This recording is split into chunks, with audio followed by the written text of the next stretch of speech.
Hello friends जय जगन्नाथ। आज पखाल दिवस रे ओडिशा रे समस्ते पखाल सेलिब्रेट करुचंती बट आमे तो करि पारलु।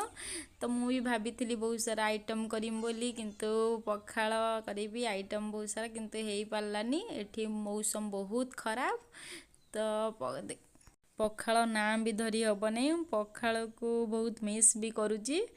तो भाभी पखाल करके बहुत सारा आइटम करमी आउ मु आपण मानक देखैबी कोहला मौसम हेइची। देखि पार्थुबे कोहला मौसम माने बहु वर्षा तो होची ता देरे पूरा एकदम से कुहुड़ी कुहुड़ी आउ बहुत ठंडा भी लगुची।